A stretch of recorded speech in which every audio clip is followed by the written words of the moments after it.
First of all, establish your why. Why do you want to stay connected to your family? Is it out of your love and affection for your family members? Is it a sense of obligation or duty? The decision to leave the Mormon Church often comes with a real challenge: how to navigate relationships with family members who are still devoted to the faith. I'm Lyn Smith Gregory, and welcome to Heretic Survivor from Mormon to Me. I'm a direct descendant of Joseph Smith, the founder of the Mormon Church, and I'm an ex-Mormon now.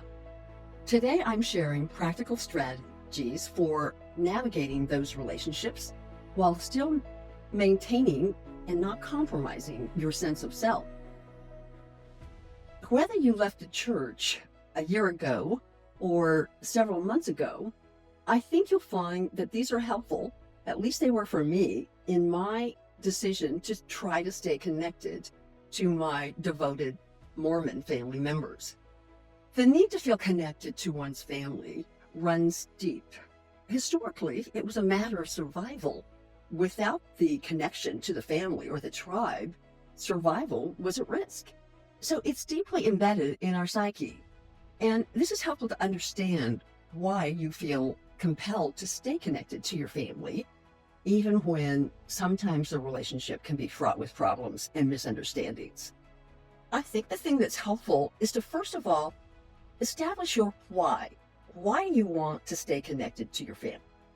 Is it out of your love and affection for your family members?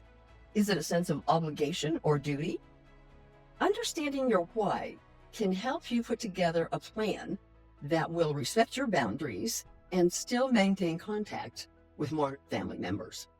For example, I discovered that I was unconsciously trying to prove to my Mormon family members that I was still a moral person, a good person, even though I had left the faith.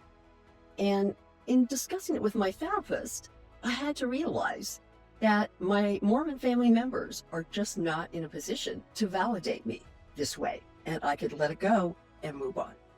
Every family reacts differently to faith crises and differences of opinion.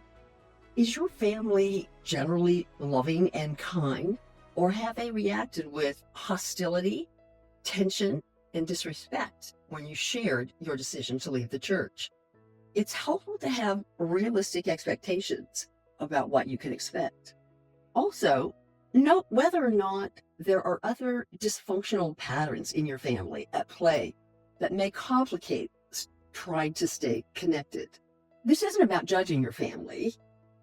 It's about understanding what you can realistically expect and prepare emotionally and with appropriate boundaries in place.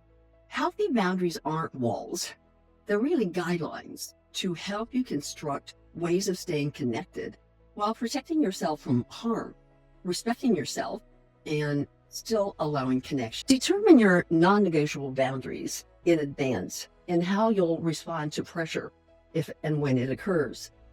Healthy boundaries may sound like, I prefer to talk about what we have in common rather than our differences.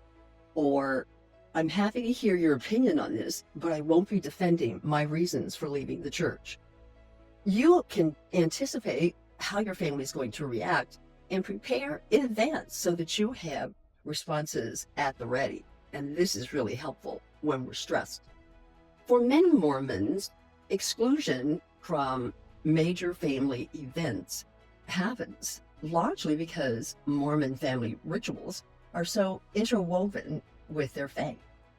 Mormon temple weddings, baptisms, farewell missionary situations or homecomings, baby blessings, all of these often revolve around Mormon rituals or ceremonies. And one of the things that helped me, because especially Mormon weddings, when I couldn't attend my brothers and sisters' marriage ceremonies, really hurt my feelings.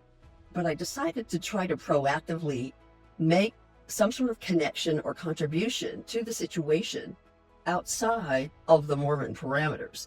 And often what I did was volunteer to take photographs of the party or the event so that I felt like I had a role in a situation where I didn't have a role before as a non-Mormon, or volunteer to host the pre-wedding ceremony brunch, or after the funeral, the gathering at the family home.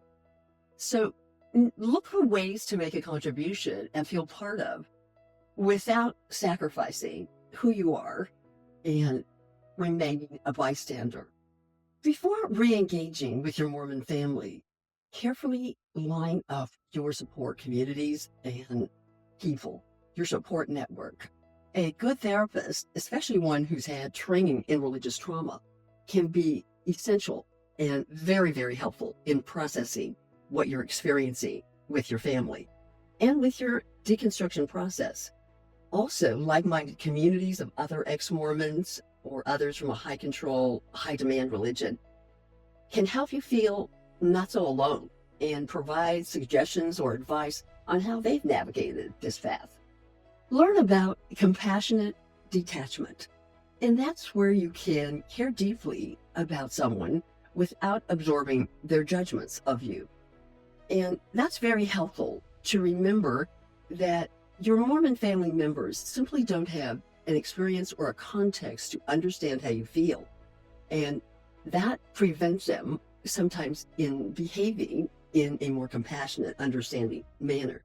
They simply don't understand what you're going through and what your feelings are. Decide in advance how you're going to respond to religious pressure so that you're not caught off guard by these conversations if you think they're going to occur. I know I use phrases like, well, that just doesn't align with what I know, or I understand what you're saying, but I understand things differently. So be ready with your responses when and if you experience religious pressure to defend your. Sometimes it's just the offhand comments. And one of the ways I found helpful in handling this is by redirecting or pivoting the conversation when it started to get too personal or approached a topic I didn't want to discuss. I would say things like, I'd rather talk about you. How are the kids doing? Or how's your job going? Or you can reflect on fun family memories that you share. Change the topic, and often that will alleviate the tension and you can move on to something else. Sometimes simply acknowledging what the other person has said creates for disagreement and reduces the tension. Something along the lines of, I understand you're concerned about my spiritual development, and I know that's because you love me, but I'd rather not discuss it. Thank you for respecting my position on this. One of the things that was most helpful when the non-Mormons and the Mormons in my family got together was finally realizing that we shared common values and goals. We wanted the same things for our children. We experienced many of the same parenting problems. When we realized that we did share common values, maybe not beliefs, but our values were very similar, that went a long way to easing the tension in our discussions. We found out that we are more alike than we are different. Allow space for things to change. There may be improvement or an evolution in your relationship with family members once everyone gets used to this new reality. So you can probably look forward to some easing of tension and more enjoyable interactions as people simply get used to the idea and adjust expectations accordingly. Celebrate progress. For example, little wins like getting an invitation to something that you had been excluded from before, or the first family gathering where religion is not brought up and discussed. Little things, but they can show that things are changing and improving. The journey to interact with Mormon family members can take time. It requires patience, compassion, and self-compassion, as well as establishing important boundaries to facilitate more positive interactions. And remember, you're not alone on this journey. Please join our community or others for support and suggestions that will help you on this exit journey. If you found this helpful, please like and subscribe to my channel. And I'd love to see you next week back on Heretic Survivor, From Mormon to Me. I'm Lyn Smith Gregory, and I'm glad you are here. Thanks for joining me. Bye.